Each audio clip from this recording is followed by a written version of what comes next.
Did we lose our attendees? Oh, we got one.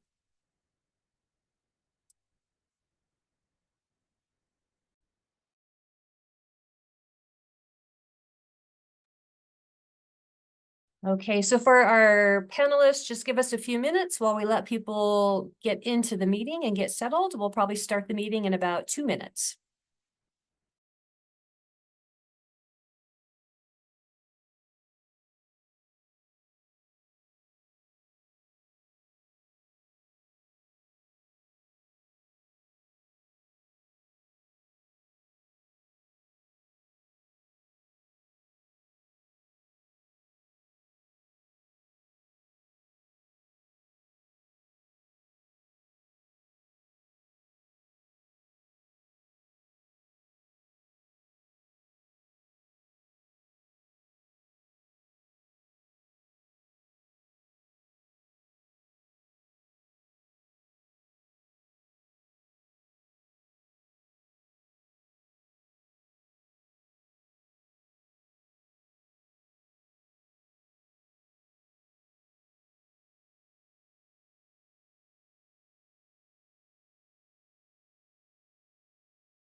Okay, so I think we're at the 12:01 mark, and we'll go ahead and get started. So just for introductions, my name is Angela Foose. I'm the Assistant Director of Development Services here at the City of Reno.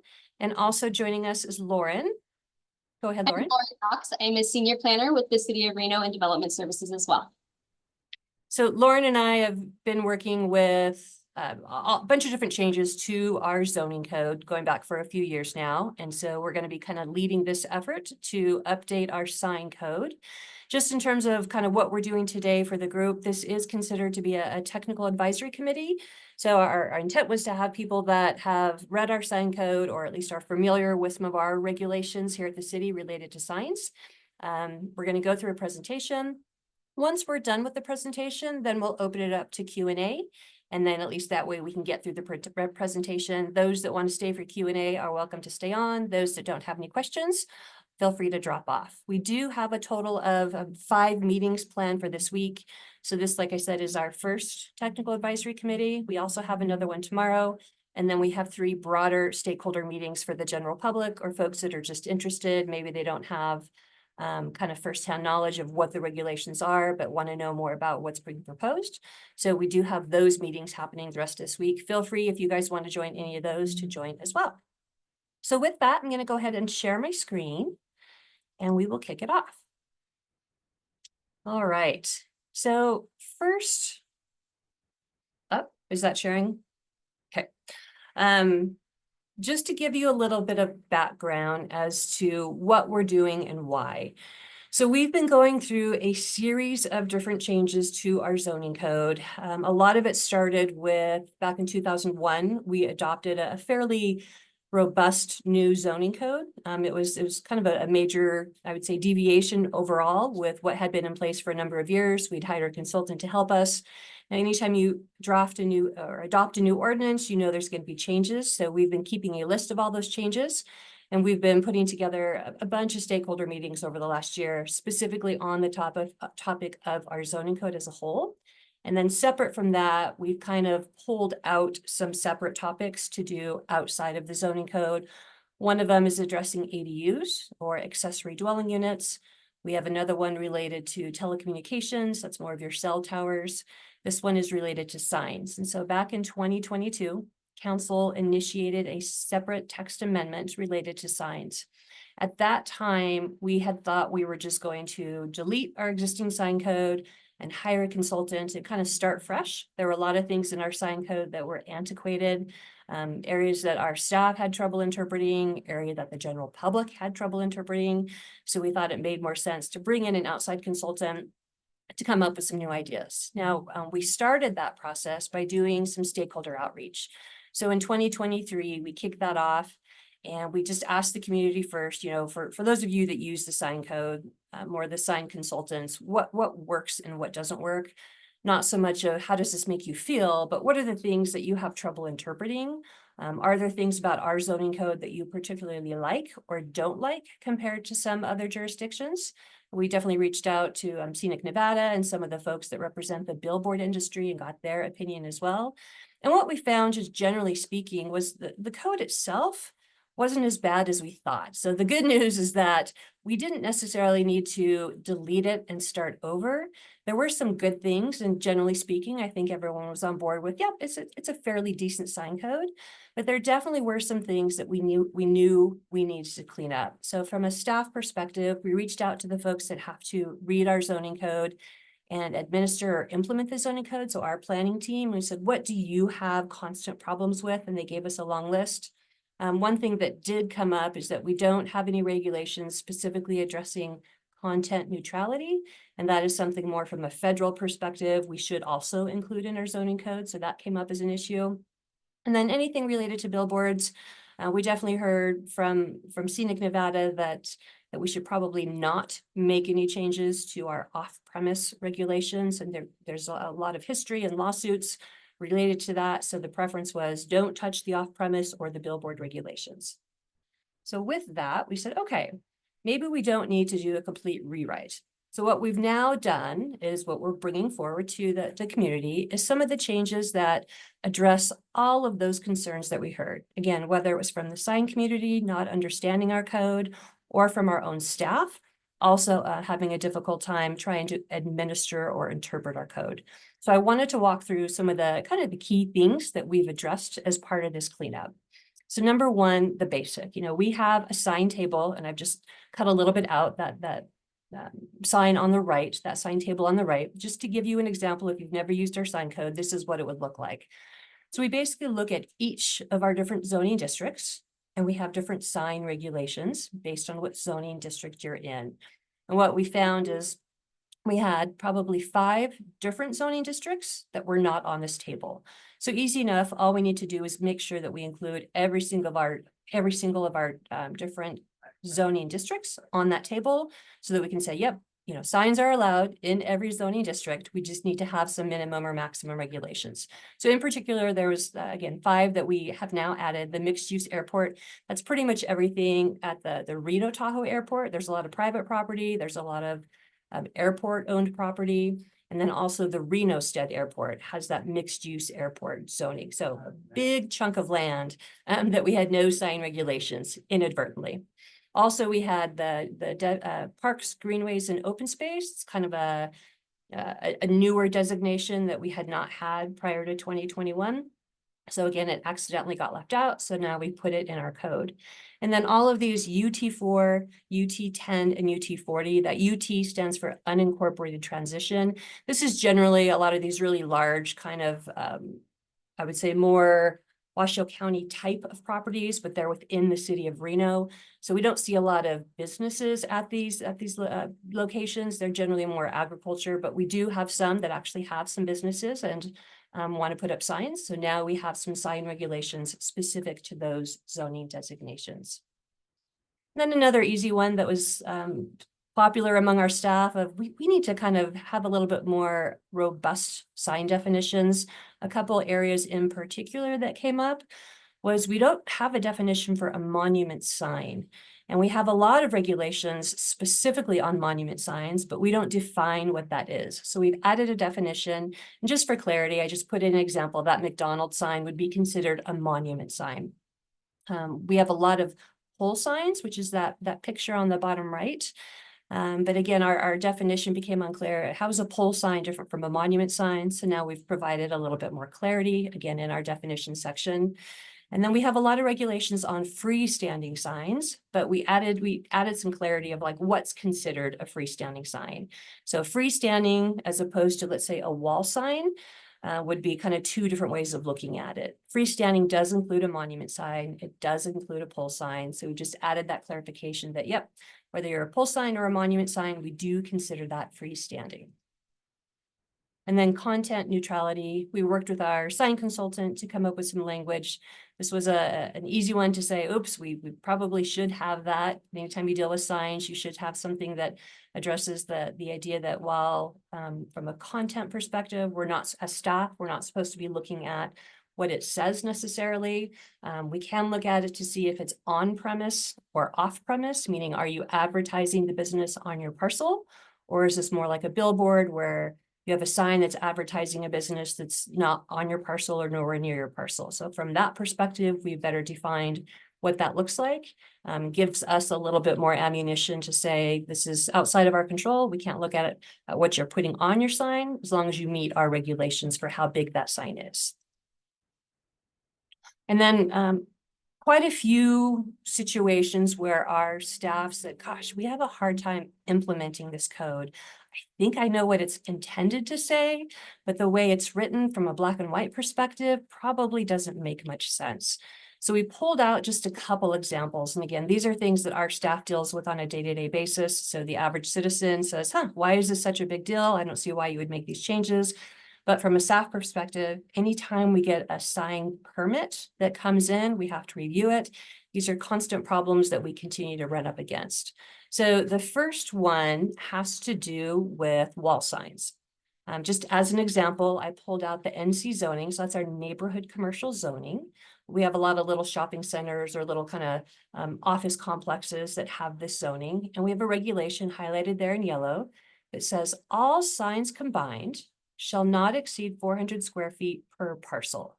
And you may think, well, why is that a problem? Each business is on its own parcel. That's not the case. In a lot of these shopping centers, it's on one parcel. And so let's say you have 20 different businesses on one parcel. That says that total combined, those 20 different businesses cannot have more than 400 square feet of signage total. Where we run into problems is, let's say that shopping center's been in place for 10 years, signs come and go, businesses come and go. Let's say that everyone's already used up that 400 square feet of sign. Does that mean that the last 5 businesses to come in or the most recent businesses to come in get 0 signage because all that 400 square feet has already been used? And we felt that A, that was probably not the intent, and B, that's not how we actually interpret that as staff. So we said that needs to be cleaned up so that we can say, no, everyone gets a minimum, some kind of square footage. But keep in mind too, overall, that shopping center is supposed to be limited. We don't want it to be just a free for all. So we propose to make some changes. As an example, that neighborhood commercial zoning, you get a minimum of 40 square feet per business. So if nothing else, if all the square footage has been used up for the wall signage, you would still get, as a new business coming in, at least 40 square feet. And that happens in quite a few places in different zoning districts. So we just trued them all up to say that at a minimum, you as a business are entitled to at least 40 square feet. All right. Another section that we wanted to call out is in our PF zoning. That's our public facility zoning. We have a lot of different uses that fall under public facility. It could be a school, it could be a fire station, it could be a library, it could be an office. So we have a lot of different types of businesses that maybe aren't a government business. They're more of an actual private ownership business. And so you are entitled to signage. Within that public facility zoning, there's some language that says from a height perspective, this is just a freestanding, it's not on a wall, just a sign that's, again, standing out by itself. It says a 6-foot monument established by a conditional use permit. So that's the maximum signage you would get. And the way I think that's written is to say that every sign that comes in that's freestanding gets 6 feet, but also has to go through a conditional use permit. And that is, I don't think, not what the intent was, and nor is that how we've implemented it. So that is basically saying everyone that comes in for a business that wants a sign has to go through a public hearing process. A conditional use permit, it's about a 3-month process. It requires review by the Neighborhood Advisory Board. It requires approval by the Planning Commission. And no perspective were we thinking like, no, that wasn't the intent. I don't think the intent was to say that every business that came in had to have their sign reviewed through a public hearing process. I think the intent with that was probably signs over a certain size should go through a conditional use permit process. And as we went through and we said, well, why don't we just have a max? In some of these areas, maybe it makes more sense to say, here's what you get by right. Every business should have by right some type of signage. And so we looked at, what types of uses we were seeing in the public facility zoning, like I mentioned, fire stations, libraries, your typical government use, but we also have a lot of office type uses. And so we said, let's match office type uses with our professional office zoning categories and our neighborhood commercial zoning categories, just to make them all a little bit more consistent. So what we're proposing then is to get rid of that language that says you have to go through a conditional use permit and instead give you a max. So comparing again, public facility, similar to neighborhood commercial, similar to professional office, we give you an 8-foot tall max. So that's the max you could do. And in terms of a freestanding square footage, we gave you a 60 square foot, and then that would be by right. So without a conditional use permit, that's just what you get. One thing too, that if you are on a big parcel, you have a lot of street frontage. We had currently in our code, there's some language that if you're more than 100 feet of just linear street frontage, you get additional height. And so we carried that forward in all of these zoning districts. So instead of an 8-foot tall sign, if you have a really long street frontage, you can go up to 12 feet. And again, that was carried forward in each of these zoning districts to make it more consistent.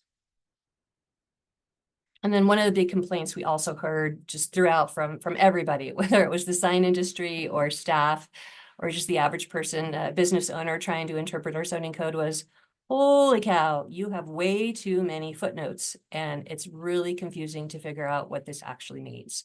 So we went through and we looked at our footnotes and we said, well, how can we better condense that and make that more consistent? So we tried to take out most of those footnotes that didn't make sense, or just add it actually in the sign code and make it more aligned with every zoning district. So again, like professional office, neighborhood commercial, public facility, those were all very similar in types of businesses. And so we took the footnotes out and either integrated it into the sign table itself or deleted it altogether. So instead of 13 different footnotes, now we have 4 footnotes. So hopefully that cleans it up, makes it easier for our staff to understand, makes it easier for the sign industry to understand what the regulations are, and just makes a lot more sense. And one thing we found too is that we had a number of different triggers throughout our sign code for what had to go through an additional level of review. So in one section, it said any sign over 100 feet has to go through a conditional use permit. In another section, it said any sign that is more than 150 square feet in size and more than 150 feet from the Truckee River triggers a site plan review. And we said, why do we have one trigger a conditional use permit, one trigger a site plan review, another trigger a major site plan review? They should all have the same entitlement review process if it's going to require a public review process. So we went through and cleaned that up. Typically, a conditional use permit would be for a use. So let's say you had a new tattoo parlor opening up. That would be a use. So that really wasn't the right type of application. The conditional use permit, that's probably not what we should be reviewing. It should be based on more of the site. In terms of a sign, you're looking at, does it make sense? Does it fit in with the character of the neighborhood? So those things are more specifically kind of assigned to if you're reviewing a major site plan review. So again, we revised everything that had either been a conditional use permit or a regular site plan review, and we turned it into a major site plan review. So from a public review perspective, this actually elevates all of those triggers to one requirement, that major site plan review, and requires a planning commission approval. So very similar to a conditional use permit. A major site plan review is about a 3-month process and does require going to the Neighborhood Advisory Board for review. and does require planning commission approval. So again, we're not circumventing the public review process. And in some cases, we actually now require more public review process than what's currently in the code. So we're proposing a little bit more public review than the code currently requires, but making it consistent so it's the same type of application. All right, and then finally, the big topic I think most of our audience members today are interested in is in the gaming. So there's a lot of history with signs in gaming, and we tried to kind of just simplify it into a few slides with some maps. So generally, big picture, there's just the history of this is back in the day. So back between 2005 and 2021, we had what we called the Downtown Reno Regional Center. So this was a big kind of overlay. Within that boundary was the entertainment district. Most of that was all of our downtown. So that is a very specific boundary that was mapped and was used for years. And so the zoning code for 16 years, again, between 2005 and 2021, said all signs within that entertainment district, doesn't matter if they're a gaming industry or a convenience store or an In-N-Out burger, all signs get to use the same requirements. And that is to have up to 100 feet tall, unlimited square footage, unlimited wall square footage. All businesses, not just gaming, any business within that boundary, that zoning district boundary, was entitled to those sign regulations. And that had been in place since 2005. Now, when the code changed in 2021, that boundary went away, that district. So we no longer have the Downtown Reno Regional Center Plan. That went away. And how at the time our consultant that helped write this code kind of dealt with that is they said, okay, we now have a kind of a smaller boundary. It's the downtown, the mixed use downtown entertainment district. Oops, sorry, my lights went out. And so we have that new boundary. Okay, no lights for me.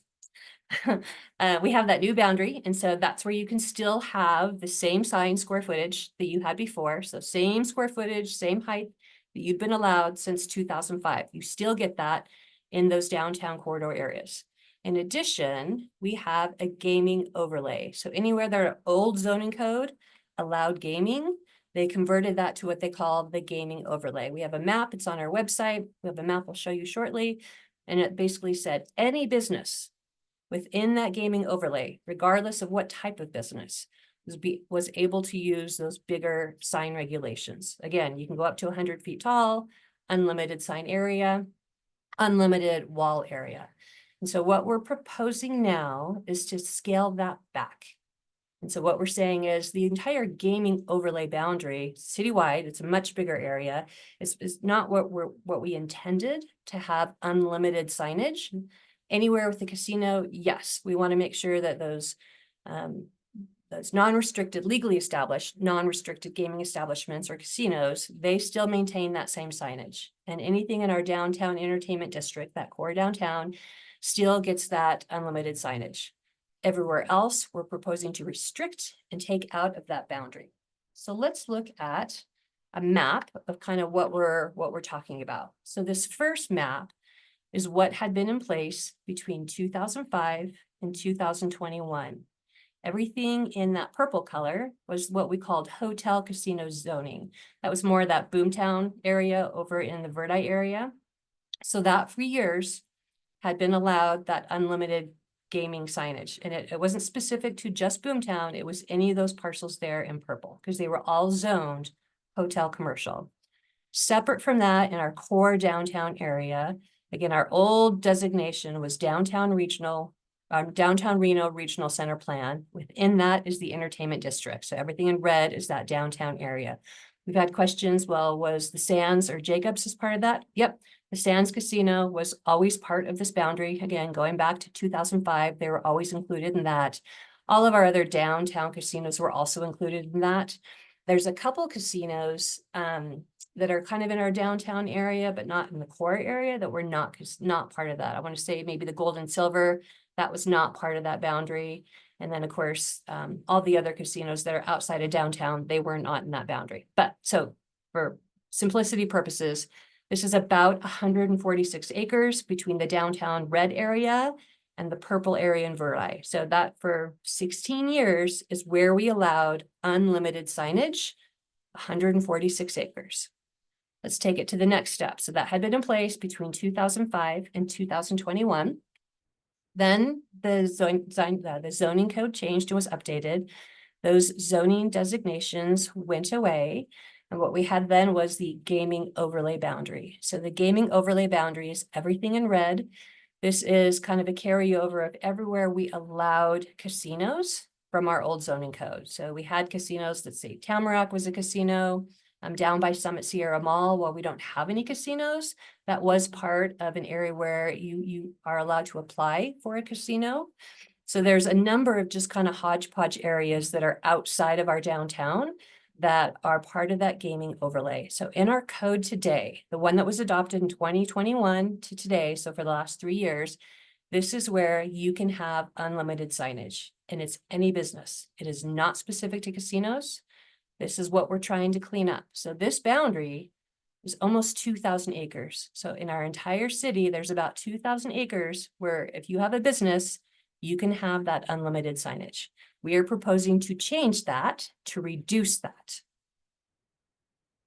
So here's what we're proposing to do. We're taking those red areas and we're condensing that to now say, if you are in our mixed use downtown entertainment district, which is this orange area. Again, this is an area that historically since 2005 has allowed this to happen. So we're proposing to keep that just to be consistent with what's been in place for 20 years. Everything else we're taking out. And this is about 136 acres. So just so we're clear, today, about 2,000 acres has that unlimited signage. That's today. Businesses within that 2,000 acres right now basically have unlimited signage. Staff's proposing to reduce that, so less signage, down to about 136 acres of our downtown core. Also, if you have a non-restricted gaming license, you have a casino, you also get that, that unlimited signage. So again, we're trying to maintain the rights of the casinos that they have had and maintain the rights of those downtown core businesses that they have always had. So that hopefully gives you a little bit better understanding of, no, we're not proposing to do more. We're actually proposing to restrict and allow gaming to maintain what rights they have. And these businesses in these gaming overlay areas that are not casinos, we're proposing to just take that back away from them, have them use their standard zoning, whatever the zoning that they're in allows. That's the signage they should be allowed. They shouldn't have the unlimited signage that casinos have. So hopefully that makes a little bit more sense. All right, and then in terms of next steps, we're holding our stakeholder meetings now. And again, we have about 5 meetings planned this week. And then we're going to go to the Planning Commission in October and just get feedback. This isn't like a first reading. This is truly just feedback. We'll get their input, and then we'll go to the City Council just for input. That will likely happen in November or December. And then the next steps is we'll take all that input and we'll actually draft an ordinance. And we'll go through, and to adopt an ordinance, you still have to go through at least 1 Planning Commission hearing and 2 City Council hearings. So I anticipate that process will likely happen in early 2025. Again, subject to change depending on, the unforeseeable future and things we can't control. So with that, I will stop the presentation and we will open it up to questions. Feel free, if you have a questions, just shake your virtual hand and we'll bring you in as a participant so that you can speak. All right, we'll go ahead and start with Lori. I'm going to unmute you, and you should be able to unmute on your end now. Okay, there I am. Okay. Yes, we can hear you. Okay, great. So on the last topic, what I don't understand is in the sign code chart today, under what was called the mixed use districts, it says all districts on that column, all mixed use districts that aren't described below have these certain regulations. Now that you say changed in 2021. So that's the actual regulation we have now. The mixed use entertainment district is a mixed use district, and it falls within that section. So those mixed use district, that was changed apparently. And I don't think it was a mistake. I think it was a good idea to make sure that only, and then there was a caveat that, and it was called footnote 11, that said you could, if you were a gaming establishment in a mixed use district, could have the larger signs. So that is what we think is the real code change that you're making here. You are increasing signage in the mixed use entertainment district by changing it and allowing all the larger casino signs. And the second part of the question is, so if you're getting rid of the gaming overlay, then where does it say in the sign code chart that the casinos get the large signs? I don't see where it says that. It just has the one section about MDED. Yep. So in our, and Lauren, do you think we should do a shared screen or should I just reference it? Sure, I can Easiest way. the red line version. Just give me 1 second.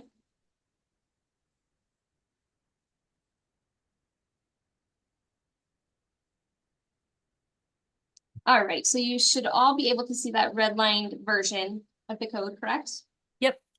Okay, so what we're talking about is down in the standards table. In here. And maybe zoom in Sure. just so we can see that font a little bit better. Yep. Okay.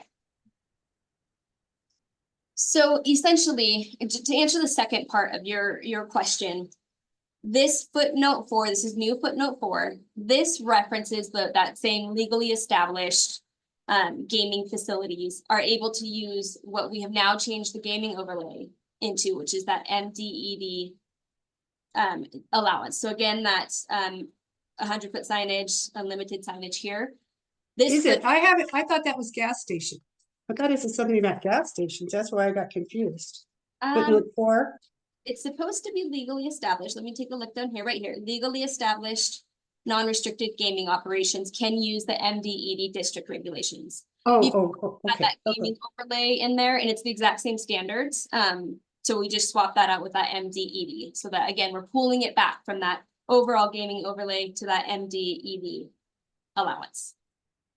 Man, it's so small on my chart. Can you pull that up again where it says 4? Yeah. Oh, Where's up the top. no, the footnote 4 is the one you said related to gaming. Where is that? Is that the highlighted there? Yes, it is. Okay, gotcha. All right, great. Thank you. Sure. Okay, so if we could look at the new urban districts. Sure.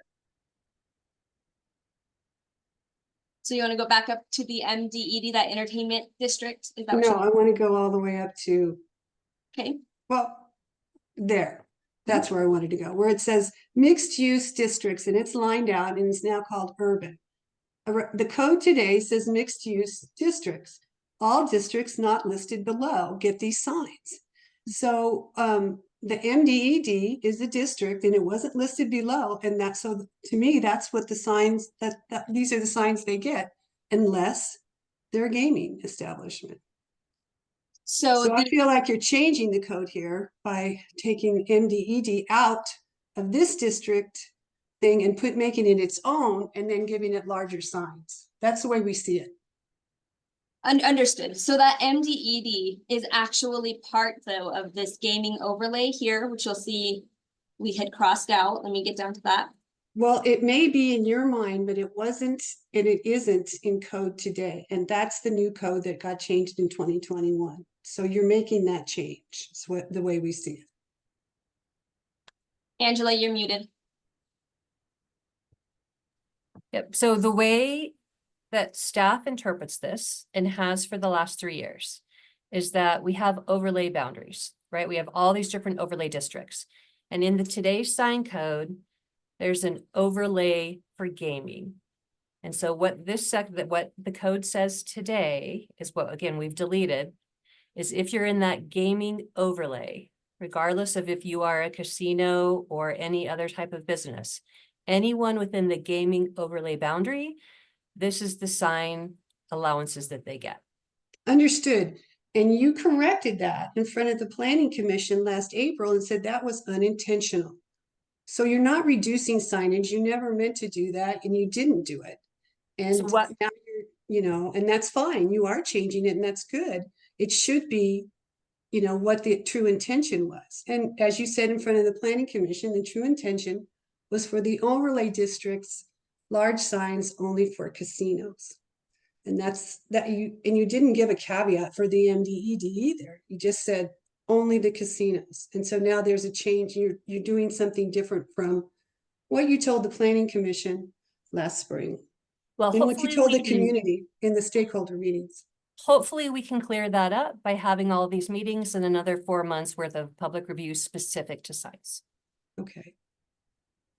Well, so that's our problem. We see it as an increase in signage in the MDED. And an update to the overlay, which was what you had intended all along. So we don't see that as a decrease in signage. And I think, I mean, if we do nothing related to signs, for instance, if we did nothing to change, no changes to the sign code today, we have about 2,000 acres where any business can use these sign regulations. Okay, of course, no one is asking you to do that. We're saying that you corrected that in front of the planning commission when you said that the overlay, you attached footnote 11 to the gaming overlay section of the sign code chart, which cleared up the problem. You've already cleared up the problem in a sense by proposing that. Now you're proposing something completely different. So I just want to make that point that's where we're at. That's what the community, how we feel, what you're doing. Well, nothing's been adopted. Again, all we've done is had lots and lots of meetings for discussions. So hopefully this will clear it up before we adopt anything, and nothing will get adopted in, like I said, the next 4 or 5 months. Great, thank you. What will be cleared up? In what sense? You mean we'll make a decision one way or the other? Yeah, I mean, yeah. Planning Commission and City Council have provided feedback on our zoning code changes. They have not provided feedback on all of these sign-specific regulations.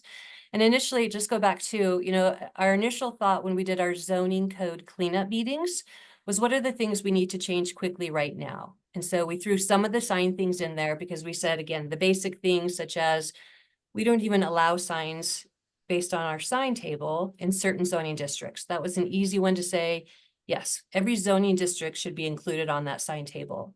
And the intent was to do some of the smaller cleanups as part of the zoning code cleanup.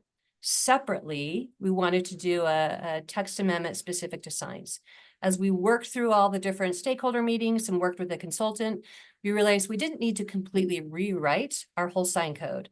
Let's just go back and do the things that need to be cleaned up. I mean, again, for instance, Scenic Nevada said, don't touch the off-premise signs. We said, we agree, great. We don't need to do a rewrite of those kinds of things. So what we've done now is just said anything related to signs, let's just put in one meeting in terms of like one text amendment. Let's put it all together so you can see it together. That's what this is. We're taking anything touching signs, going through this process so that you can review it as like one big, project. And we'll process this as a separate text amendment. If we get all the community on board and they say, we love these changes, just do it as part of your zoning code cleanup. Great, we can do that. Or if we need to have, again, more kind of separate discussions on signs, which is probably what we'll have to do, then we'll take all of these things out, all of these red lines that you see will be processed together as one kind of bigger project, as one text amendment. Okay, so one of the things that we were concerned about was on the on-premise was the lighting, the digital lighting regulations that we weren't real happy with them. But, so there are some things out there, and they're in the consultant's report, a laundry list of all of the things on the on-premise that we were concerned with. And I don't remember seeing many changes related to those in here. No, so we didn't propose that. Yeah, so I see that you took the staff's, which recommendations that make it easier to, regulate, which is a great idea, and we don't have a problem with that. And but we're not really getting everything that we want out of the sign code with this, draft, because it doesn't include a lot of the other things. So I just wanted to point that out, that there are other things outstanding that we'd like to see happen. And you're saying now they cannot be included in this. This is the limit of the No. changes, okay? What we're saying is this is your opportunity to provide feedback. So you Okay. have the next 4 months to tell us what you like and you don't like, and we will carry that forward Okay, through the stakeholder meetings and planning commission and city council. And then based on kind of the policy direction that I get from our council members, we will okay, then draft an ordinance and move that forward. okay, great. Thank you, I appreciate that. I have another question about the sign code. It's just a small one, if I have enough time, if you're gonna allow me enough time to do that. Under urban districts, it looks like a good thing that the 125 square feet maximum for area freestanding, you used to be able to double it. And now you're not allowing people to double that? Is that my understanding that? Let's go to that section. So footnote 3. So footnote 3 will stay there. So the number of freestanding signs allowed, you basically get 1 per frontage. Yeah. A second or 1 additional sign of over 10 acres. And then gas stations get additional square footage. So that's the only footnote on that. So, Where's 3? I can't find 3 on that. okay, I think what you're referencing, Lori, was the previous footnote 5 and footnote 7 that was on there. Yeah, So- and they're gone. I get that. And then there's a footnote 3, which I can't find. And so that's why I wanted to clarify, are you just limiting it to 125? Yes, so the previous footnote 5 that we eliminated allowed for doubling of that square footage along an arterial. Yeah. With a posted speed limit, and that's been difficult for us to administer due to what is the definition of an arterial. There are various definitions of it. Speed limits can change frequently, so that's been really difficult for us to administer. So yes, we did eliminate that footnote, and as Angela had mentioned, footnote 3 is related to those freestanding signs and limiting the number that you can have. Show me where footnote 3 is. It's highlighted on the screen. Can you see that? I thought that said 6. Oh, Nope. I'm sorry. It's lined out. Yeah. It was 6 and now it's 3. Correct. Yeah. Okay, that's why I couldn't find a number for. Oh, over 10 acres and gas stations. Okay, got it. Okay, then also on that one, you for the height on a freestanding sign, it could go up to 25 feet in a 25-foot zone and 35 feet in a 35-foot zone. And so I understand that it's difficult to administer, so you chose 1. My question is, why not 25 feet? Why was it 35 feet? So the 35-foot was chosen because that was the upper limit of what was allowed at that point. So we did put that in there as that 35 feet. Sounds like Okay. there'd be a preference for 25. If that's Yeah, of course. We don't like tall signs, so 25 feet, if you're gonna pick one, would be a better. That would be our preference. And that's all I have, I think right now. Thank you. Okay, and again, feel free, we've got 4 months worth of opportunity to kind of hear your concerns. It helps if you just put it in writing so that we can document it and add it to the public record as well. And then if Joyce or Leah, it looks like we also have you attending. If either of you had any questions, feel free to kind of wave your virtual hand and we can bring you over as a participant.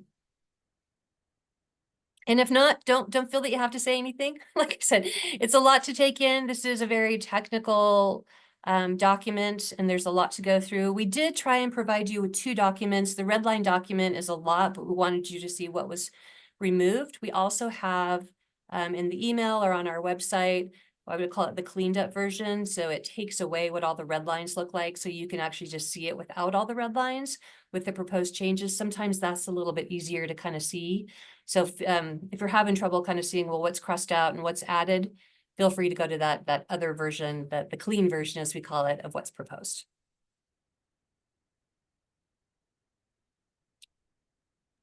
All right, Leah, I have unmuted you on my end, and I think you can unmute on yours. Okay, can you hear me? Yes. Yeah. Okay, so the red line one, which is interesting to see what was taken out for someone like me who doesn't read every day another document about signs. Where do I find that? So Leah, you are on our stakeholder email list, I believe. Yes, Did you, so there should have been an email that got sent out with information about these meetings. And it yes. included attachments. Oh, okay. So there were I two probably never PDF got that documents. far. Yep. Yeah, it's a lot, so I completely understand. If you have trouble finding it, just shoot Lauren or I an email. We can Right. attach them again. Yeah, and I just stand with Lori, who asked the best questions. Great.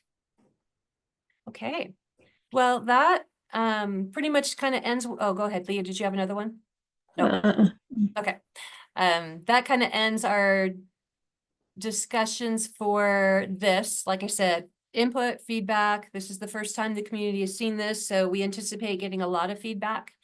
We're going to take a couple months, go to Planning Commission, get their input, go to City Council, get their input, and then we'll put together I'd call it more of a final draft ordinance that then we'll take through Planning Commission and City Council next kind of early winter, early 2025 timeframe.